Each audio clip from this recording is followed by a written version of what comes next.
Audio Jungle. Audio Jungle.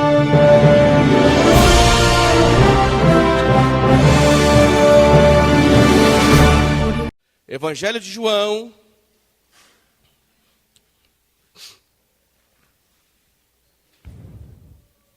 capítulo 8,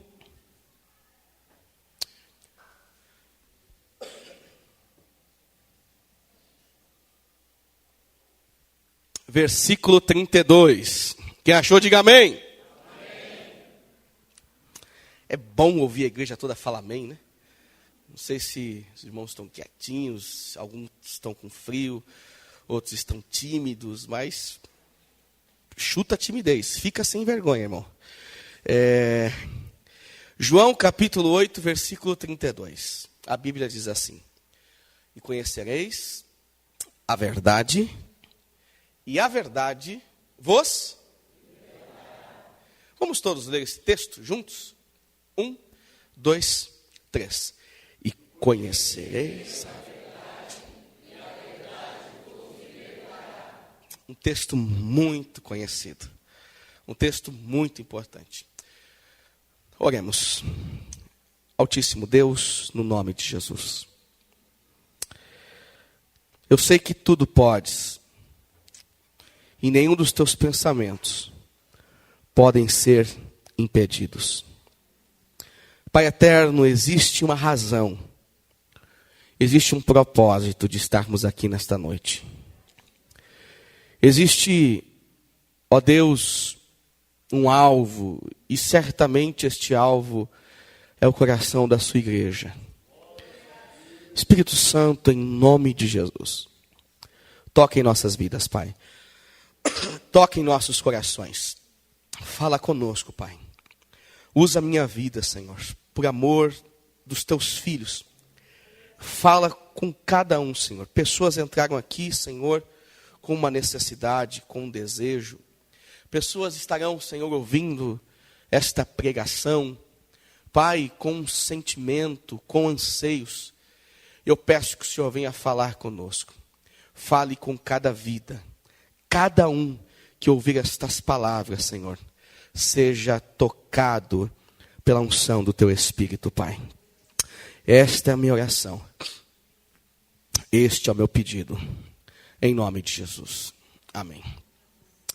Meus irmãos, eu quero pregar nesta noite sobre este tema. Conhecereis a verdade, e a verdade vos libertará.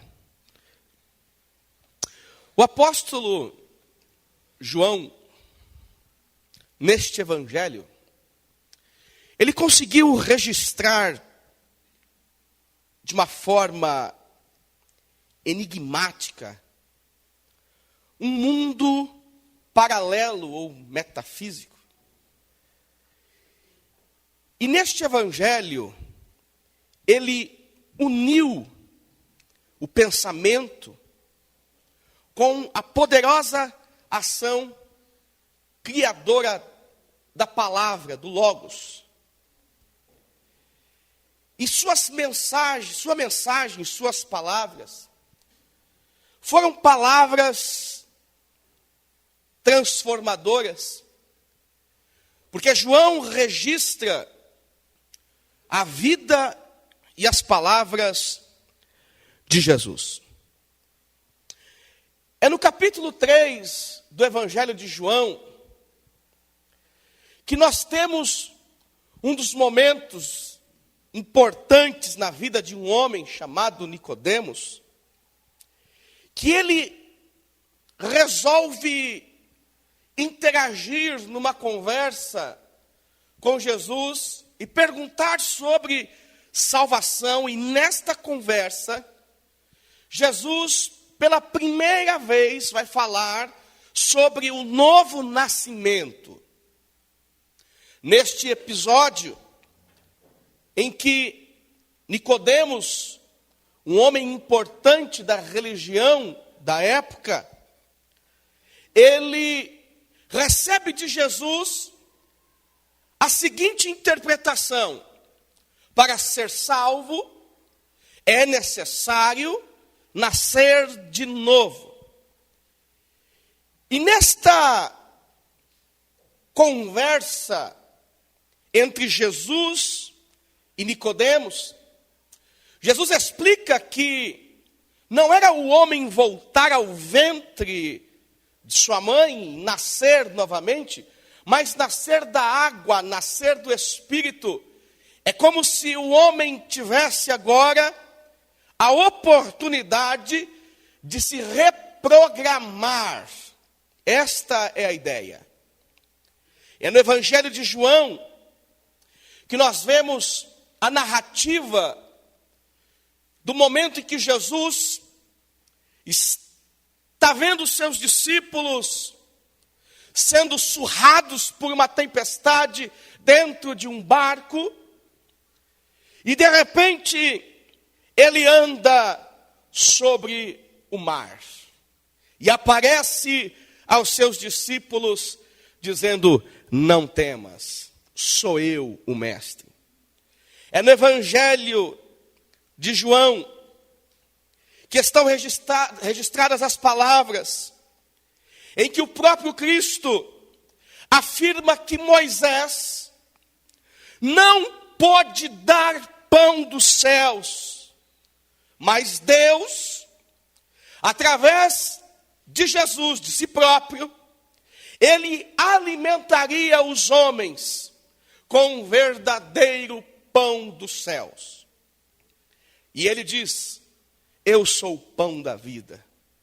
Aquele que vem a mim não terá fome.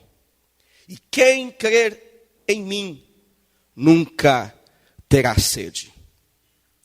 E no capítulo 8, que nós lemos, no versículo 12, Jesus vai encerrar uma sessão de palavras, de enigmas, de mensagens fantásticas.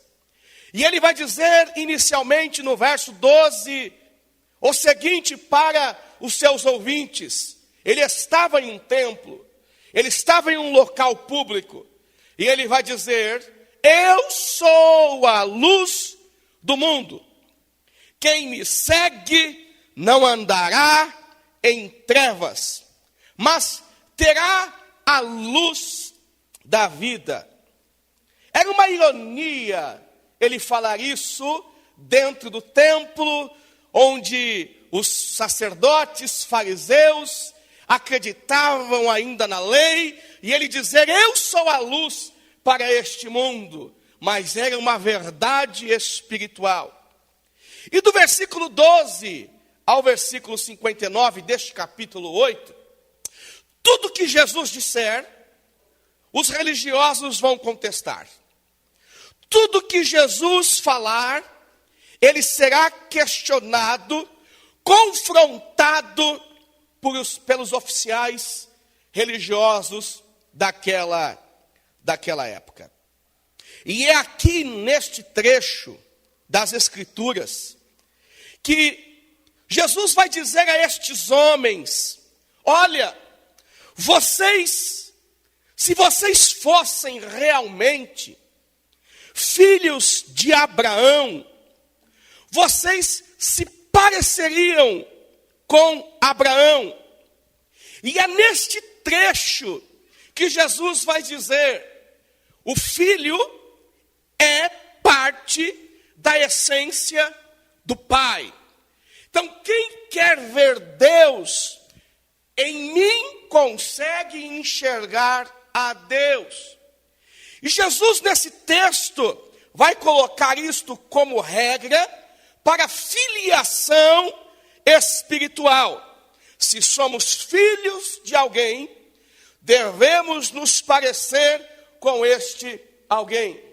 Jesus está dizendo a estes homens, a estes que seguiam a lei, dizendo que eram perfeitos em todas as coisas e que queriam matá-lo por causa da religião, em nome de uma religião.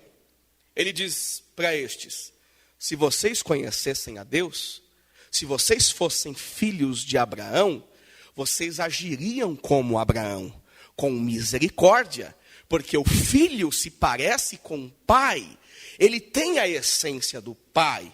Então, digo a vocês que não sois filhos de Deus, mas sois filhos do diabo.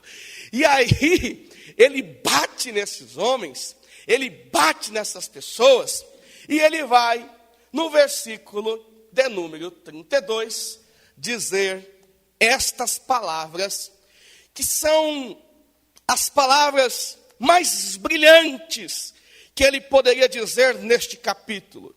E ele diz: e aí conhecereis a verdade, e a verdade vos libertará. Olha para a pessoa que está do seu lado, diz para ela: a verdade liberta.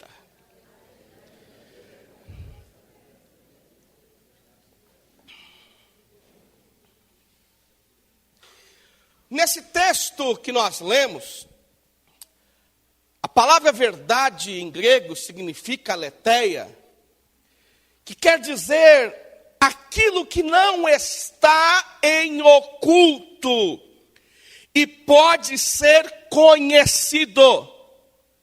A palavra verdade em grego, que significa aletheia, quer dizer aquilo que não está em oculto e pode ser conhecido, ou realidade, conformidade à natureza e à realidade das coisas. Os evangelhos, as palavras de Jesus, sempre tiveram o propósito de revelar o que não está em oculto, com a finalidade de produzir uma nova vida em cada indivíduo que as ouve. Mas esta nova vida, obtida pelas verdades ditas por Jesus, só terão efeito para aqueles que, além de ouvirem essas palavras, venham praticar estas palavras. Se você olhar na sua Bíblia no versículo 31, um versículo anterior ao 32, ele vai dizer: Jesus dizia, pois, aos judeus que criam nele: se vós permanecerdes na minha palavra, verdadeiramente sereis meus discípulos. Então a grande questão desse versículo 32 é: o meu coração está cheio de quais verdades? Porque se a verdade liberta, eu preciso perguntar: o que é esta verdade? O que é este pensamento? Qual é este conceito? Qual é a ideia que me leva a uma transformação, ao ponto de eu não ser mais a mesma pessoa? A grande pergunta e mistério do cristianismo é esse: do que é que o meu coração está cheio? Quais são as verdades que preenchem o meu interior? Hoje, o grande número de pessoas que desistem da igreja, desistem porque seus corações talvez jamais foram cheios das verdades de Cristo. E sim, eles foram cheios das verdades da religião. E sim, foram cheios da verdade da religião.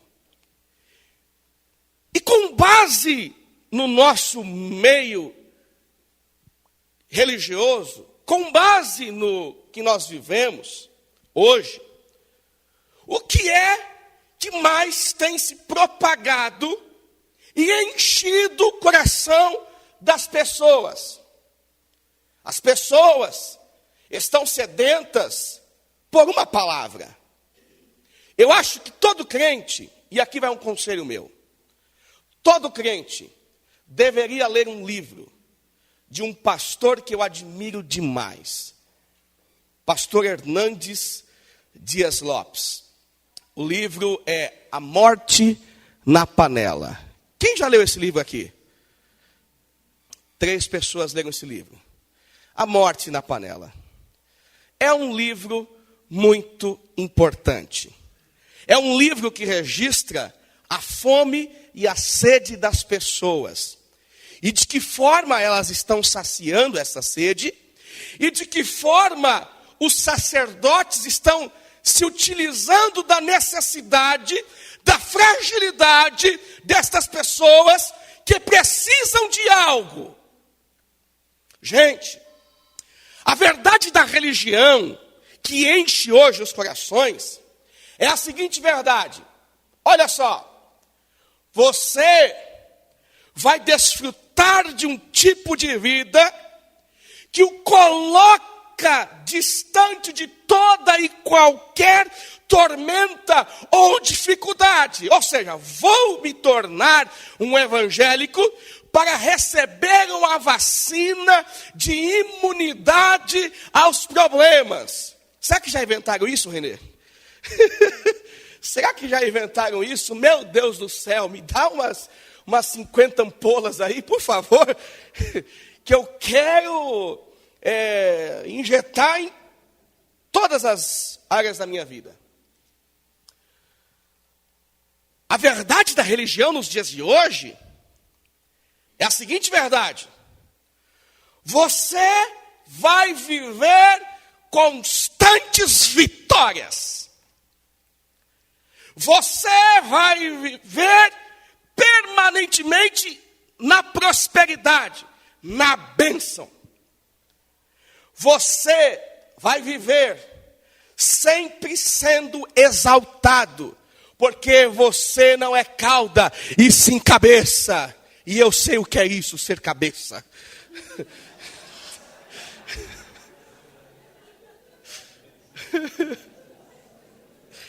Eu, meu amigo Rogério, sabemos exatamente o que é isso, ser cabeça.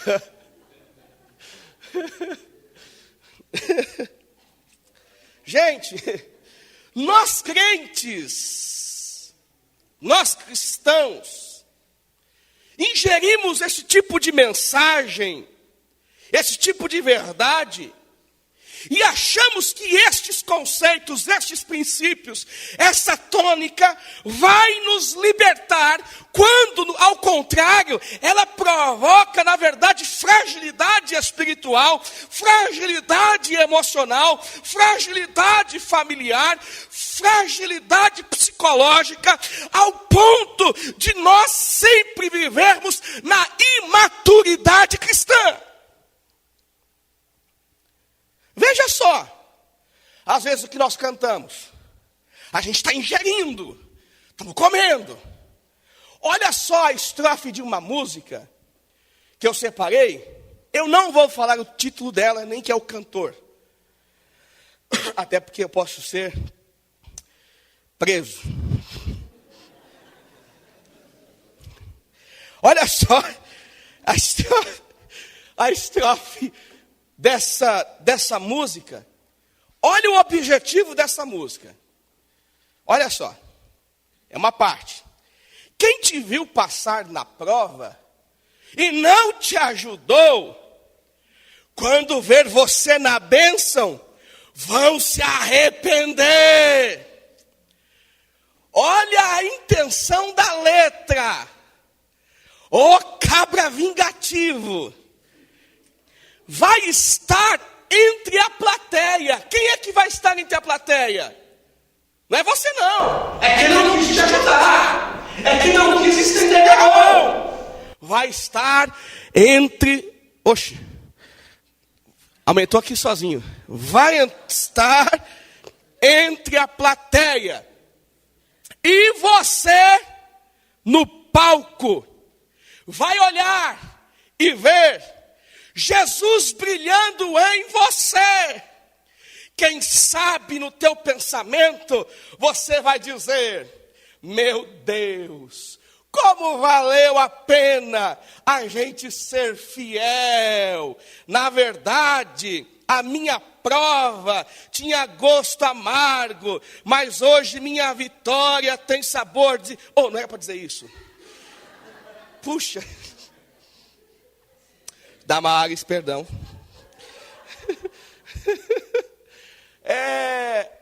Mas, minha gente, percebe que a estrofe, a pessoa é cristã, é maravilhosa, mas a letra, olha só o que ela está produzindo. Deus, que o Senhor vingue aquele que não quis me ajudar. Mas, e se for um outro crente? E se for um outro crente? Como vai ser? Como é que vai funcionar isso? Como é que Deus vai agir? Como é que Deus vai reagir? É como dois jogadores de futebol. Um de um time e o outro do outro time. Os dois são crentes. Deus me dá vitória hoje, que eu saia campeão. Não, Deus me dá vitória hoje, que eu saia campeão. Aí Deus vai abençoar. Não, a bênção está aqui, a bênção está ali. Deus não sabe o que faz, porque os dois são filhos. Né? Os dois são filhos. Deixa para lá.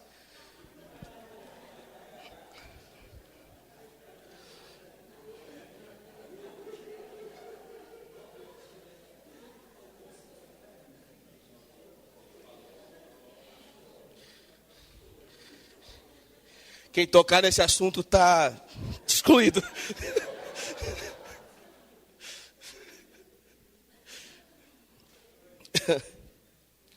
Vocês percebem do que é que as pessoas estão se alimentando?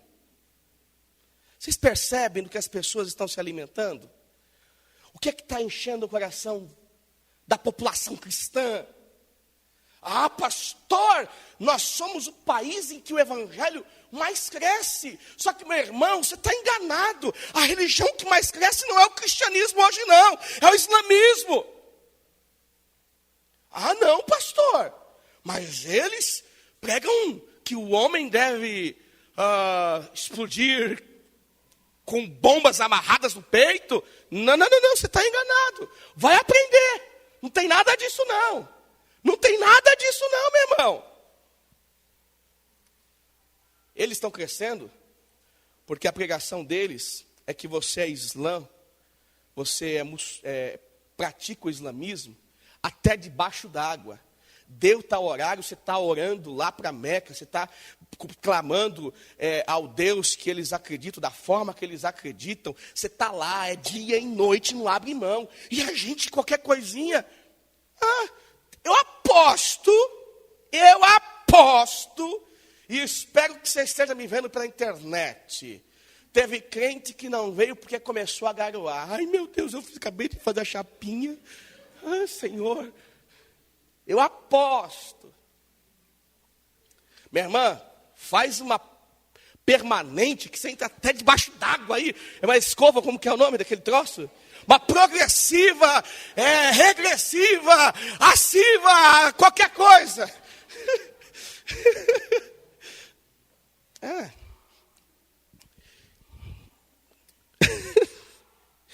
E eu pensei que hoje ia ser uma pregação séria, Senhor. O que você está fazendo? Nós, crentes em Cristo, nós estamos ingerindo mensagens desse tipo.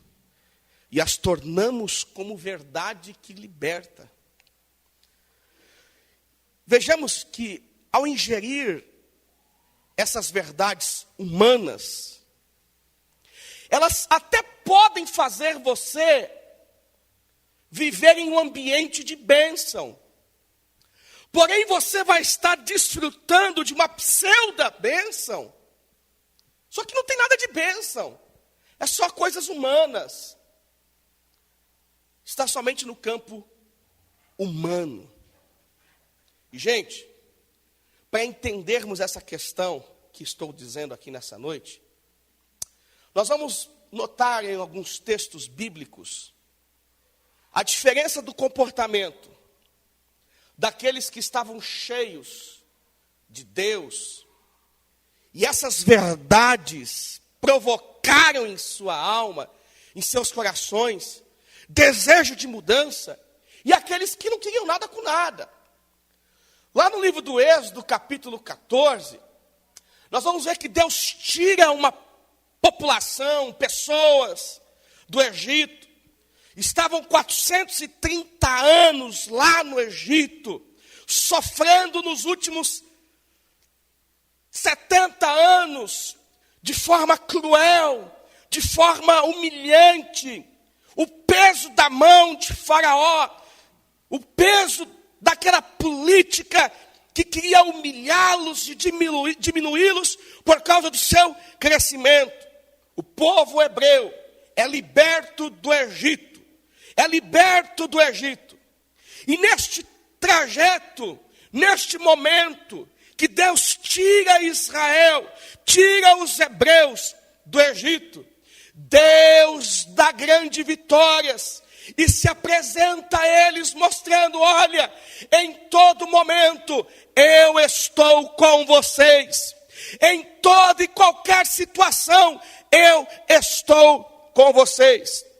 Mas abra por favor comigo a sua Bíblia no livro de Números, capítulo 11, versículo 1 ao versículo 6. Números capítulo 11, verso 1 ao verso 6. Veja só comigo o que registra Moisés neste livro tão interessante.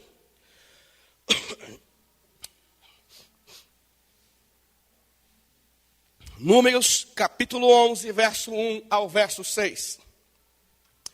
E aconteceu que, queixando-se o povo, era mal aos ouvidos do Senhor, porque o Senhor ouviu, e a sua ira se acendeu, e o fogo do Senhor ardeu entre eles e consumiu os que estavam na última parte do arraial. Então o povo clamou a Moisés, e Moisés orou ao Senhor, e o fogo se apagou. Pelo que chamou aquele lugar Taberá, porquanto o fogo do Senhor se acendera entre eles.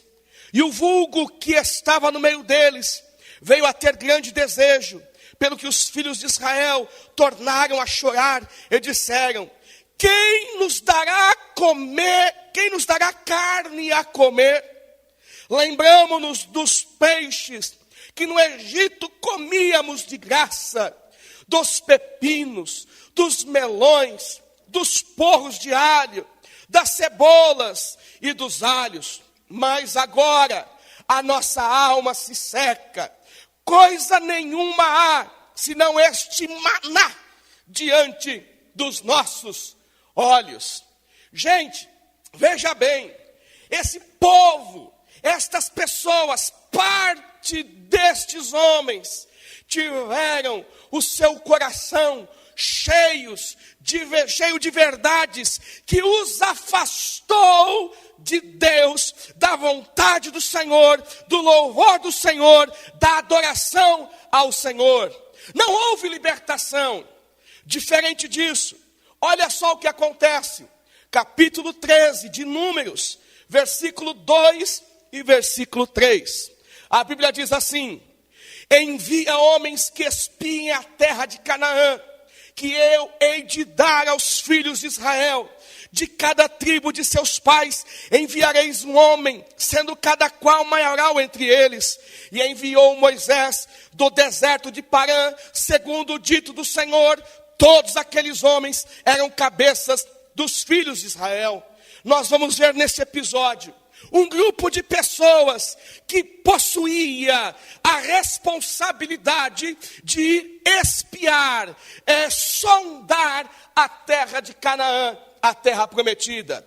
Porém, duas pessoas somente tinham dentro de si a verdade que libertava, a verdade que os impulsionava para crer, para acreditar, para confiar, para depositar a sua fé. Vejamos o verso 27 do capítulo 13, por favor. Olha só. E contaram-lhe e disseram: fomos à terra a que nos enviastes, e verdadeiramente mana leite e mel, E este é o fruto. O povo, porém, que habita nesta terra é poderoso, e as cidades fortes e muito grandes. E também ali vimos os filhos de Anak. Os amalequitas habitam na terra do sul. Os heteus, os jebuseus, os amorreus habitam na montanha. Os cananeus habitam a pé do mar, pela ribeira do Jordão. Então Caleb fez calar o povo perante Moisés e disse: subamos animosamente e possuamo-la em herança, porque certamente prevaleceremos contra elas. Porém, os homens que com ele subiram disseram: não poderemos subir contra aquele povo, porque é mais forte do que nós. E informaram a terra que tinham espiado perante os filhos de Israel, dizendo: a terra pelo meio do arraial passamos a espiar, é terra que consome os seus moradores, e todo o povo que vimos no meio dela são homens de grande estatura. Também vimos ali gigantes, sim, filhos de Anak, descendentes dos gigantes, e éramos aos nossos olhos como gafanhotos, e assim também éramos aos seus olhos. Nós temos aqui dois grupos de pessoas. Pessoas trabalhando com verdades que estavam enchendo o seu coração. Existe dificuldade, existe problema. E aquilo era a razão pela qual eles estavam vivendo. Mas tinha dois homens, dois pequenos homens, que diziam dentro de si: pera lá, a terra é boa, tem um gigante, mas eles são os gafanhotos, nós somos os gigantes. A verdade que enchia o coração deles era diferente do que aquilo que as demais pessoas viam. Os outros viam dificuldades, eles viam vitória. Os outros viam problemas, eles viam vitória. Eles viam que o Senhor estava com eles. Eles viam que Deus era na vida deles. É interessante que Neemias, no capítulo 9, abra lá Neemias, por favor. Neemias, no capítulo 9, no versículo 19, vai revelar para nós que este povo que estava no deserto, que viu o mar se abrindo ao meio, que viu a água jorrando da pedra, que recebeu comida, maná do céu, que a nuvem acompanhava de dia, e a coluna de fogo o acompanhava de noite. Esse povo foi visitado pelo próprio Deus. E Neemias vai dizer que estes homens foram ensinados e influenciados pelo Espírito do Senhor nos 38 anos que andaram na terra, no deserto, que peregrinaram sobre aquele deserto. Veja comigo, capítulo 9, versículo 19. Capítulo 9, versículo 19. Todavia, tu, pela multidão das tuas misericórdias, os não deixastes no deserto.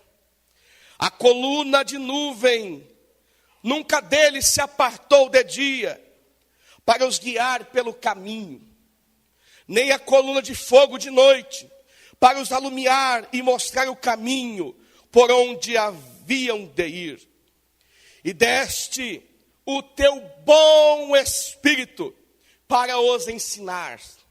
E o teu maná não retiraste de sua boca, e água lhe destes na sua sede. Desse modo o sustentastes 40 anos no deserto. Falta nenhuma tiveram, as suas vestes não se envelheceram, e os seus pés não se incharam. Também lhe destes reinos e povos, e os repartistes em porções, e eles possuíram a terra de Seom, a saber, a terra do rei Esbom, a terra de Og, rei de Bazã, e multiplicaste os seus filhos como as estrelas dos céus, e trouxeste-os à terra de que tinhas dito a seus pais que entraria nela para possuírem. 7 verdades foram manifestas ao povo de Israel no deserto. Primeiro, o Espírito do Senhor os ensinava. Primeiro, o Espírito do Senhor os ensinava. Verso 20. Eles receberam comida, no verso 20. Eles receberam água, no verso 20. Seus vestidos não envelheceram, no versículo 21. Os seus pés não incharam, no verso 21. Receberam terra, no verso 22. E ao Senhor, o Senhor multiplicou os seus filhos, como tinha prometido a Abraão, lá no Gênesis capítulo 12, no versículo 23, nós vemos o cumprimento desta mensagem. Só que, trazendo a referência de João capítulo 8, o que é que Jesus está querendo dizer quando ele fala: conhecereis a verdade, e a verdade vos libertará. O que Jesus está querendo dizer depois de toda essa explanação que fiz? Primeiro, Jesus está dizendo assim: todo aquele que é nascido de Deus compreende que este mundo não é o seu lugar. Todo aquele que é nascido de Deus compreende que neste mundo não é o seu lugar. Olha para essa pessoa que está do seu lado e diz para ela: você não é deste mundo.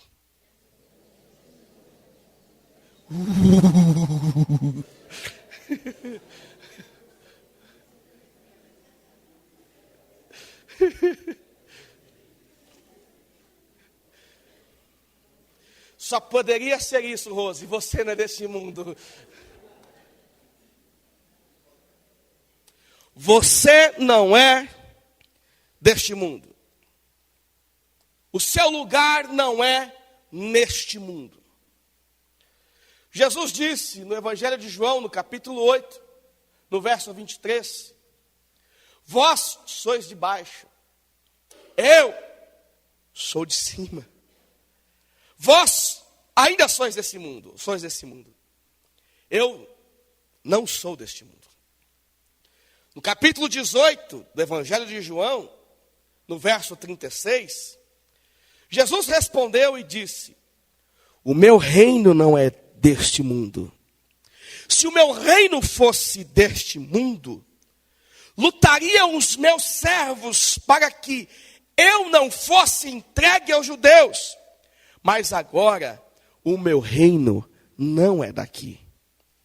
Em Lucas capítulo 23, versículo 35, Jesus, na cruz do Calvário, é indagado. E olha só o que está escrito lá. E o povo estava olhando. E também os príncipes zombavam dele, dizendo: aos outros salvou, salva-se a si mesmo, se este é o Cristo, o escolhido de Deus. E também os soldados escarneciam dele, chegando-se a ele, e apresentaram-lhe vinagre, dizendo: se tu és o rei dos judeus, salva-te a ti mesmo. E também por cima dele estava um título escrito em letras gregas, romanas e hebraica: este é o rei dos judeus. E um dos malfeitores que estavam pendurados blasfemava dizendo: se tu és o Cristo, salva-te a ti mesmo e a nós. Respondeu, porém, o outro, que repreendia-o, dizendo: tu nem ainda temes a Deus, estando na mesma condenação? E nós, na verdade, com justiça, porque recebemos o que os nossos feitos mereciam. Mas este nenhum mal fez. Disse o Senhor Jesus. Disse ao Senhor: Senhor, lembra-te de mim quando entrares no teu reino. Disse-lhe Jesus: em verdade te digo, que hoje mesmo estarás comigo no paraíso. Hoje mesmo estarás comigo no paraíso. Todo aquele que é nascido de Deus compreende que a sua habitação não é esta terra, mas é o paraíso, é o céu, é o lugar que Cristo foi e Ele está pronto, preparado para levar a sua igreja quando a trombeta tocar, e o arrebatamento acontecer, Ele vai levar a sua igreja para o céu. Você não é deste mundo. A verdade vos libertará. Quando nós compreendemos qual é o nosso destino, a nossa mente tem que trabalhar de forma diferenciada. Quando você compreende, ei, preste atenção, qual é o teu destino? A tua mente tem que trabalhar de uma outra forma. As suas ideias têm que ser outras. Pastor, então quer dizer que eu não sou deste mundo? Você não é deste mundo. Você não é deste mundo. Sabe que se você hoje mesmo encerrar a sua carreira, hoje você estará com Cristo. Só que essa verdade que deveria ser a máxima da igreja, é a mínima da igreja. Esta expectativa que deveria ser a máxima, Walter Silva, da igreja, ela é a mínima. Ela é a mínima. É lógico que nós sabemos que todos nós temos necessidades, todos nós sofremos, é lógico, gente, não estou aqui sendo, não estou dizendo que você não deve chorar, não é isso, não. Mas quando nós pensamos que não somos desse mundo, isso tem que mexer aqui dentro. Eu não sou deste mundo. Significa que toda uma estrutura foi criada para me receber lá em cima.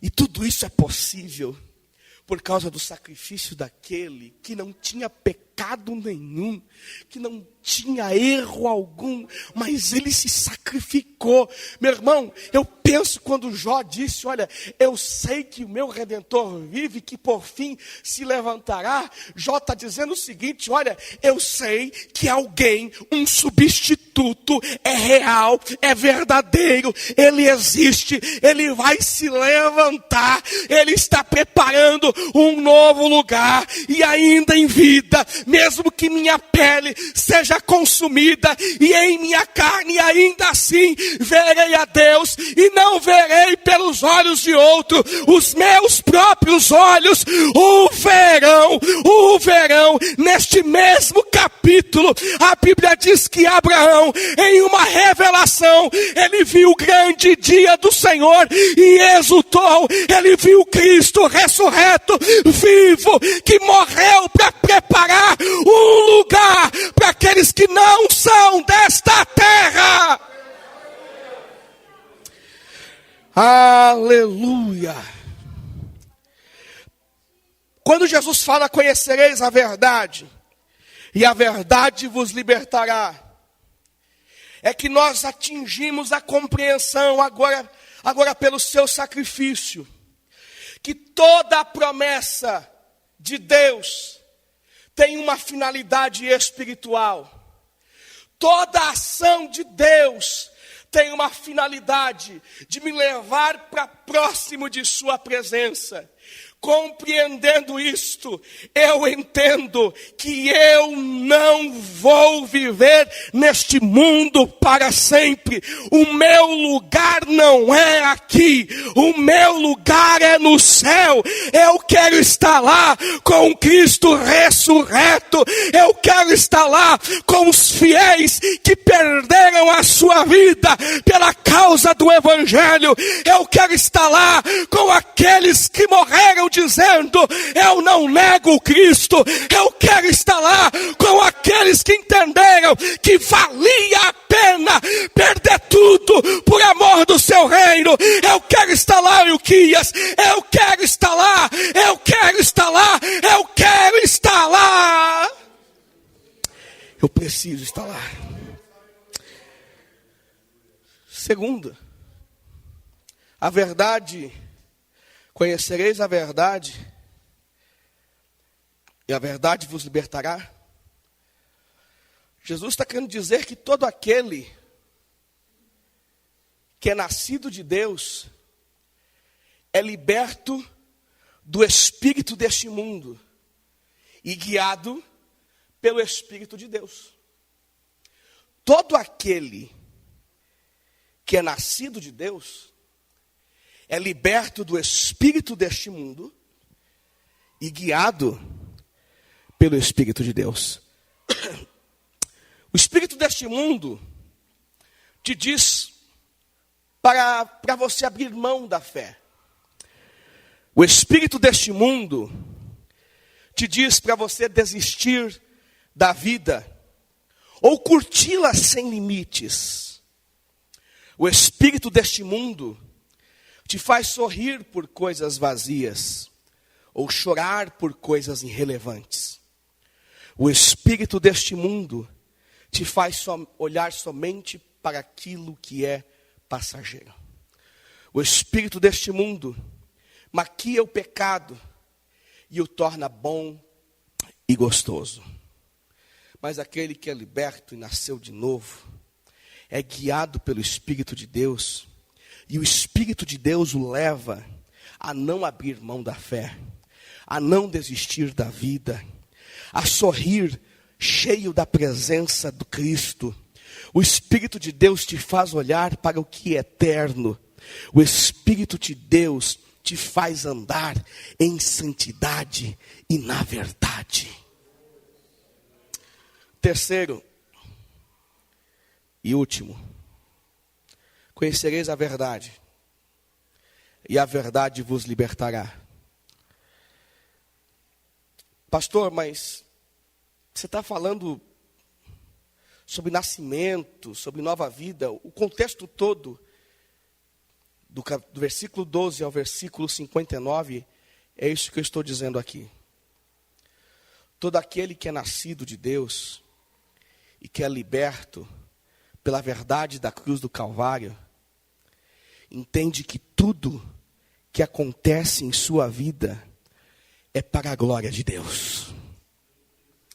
Todo aquele que é nascido de Deus e é liberto pela cruz do Calvário, entende que tudo que acontece em sua vida é para a glória de Deus.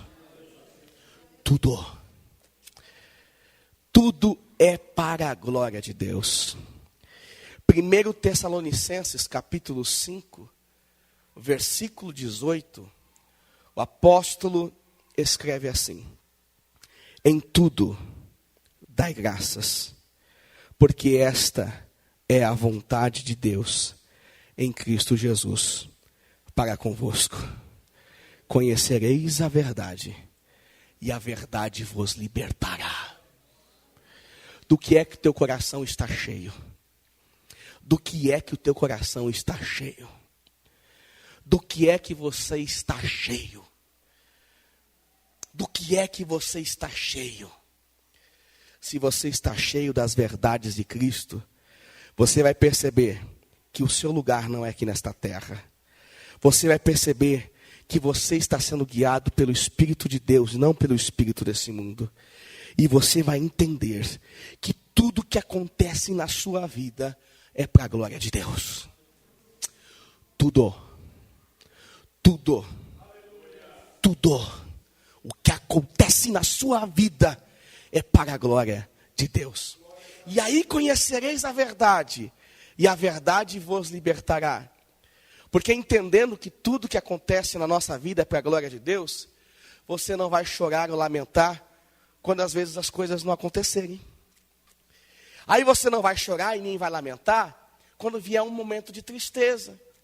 Aí você não vai chorar e nem vai ficar angustiado quando talvez na sua vida vier uma porçãozinha, um pouquinho de dor. Porque você vai entender que tudo na sua vida é para a glória de Deus. Você é guiado por Deus. Você não é deste mundo, você não é desta terra. E se está acontecendo na tua vida algo, é porque Deus quer te ensinar alguma coisa. Deus quer melhorar o teu caráter. Deus quer melhorar a tua vida. Deus quer melhorar alguma coisa na tua família. Deus quer fortalecer a tua fé. Deus quer fortalecer a tua vida como num todo. Quem conhece a profundidade deste texto, conhecereis a verdade, e a verdade vos libertará. Não se dobra à escravidão do pecado, não se dobra às propostas desse mundo, não se entrega às dificuldades, às circunstâncias que estão ao redor, porque entende, tudo é para um propósito maior, tudo acontece porque Deus está querendo me ensinar, e eu dou graças, porque eu sei que a vontade do meu Deus é boa, é perfeita e é agradável. Porque esta é a vontade de Deus em Cristo Jesus, para convosco. E conhecereis a verdade, e a verdade vos libertará. Te libertará desse sistema. Te libertará dessas opiniões que quer somente castigar a sua alma. Conhecereis a verdade, e a verdade vos libertará. Peço por um instante que você feche teus olhos.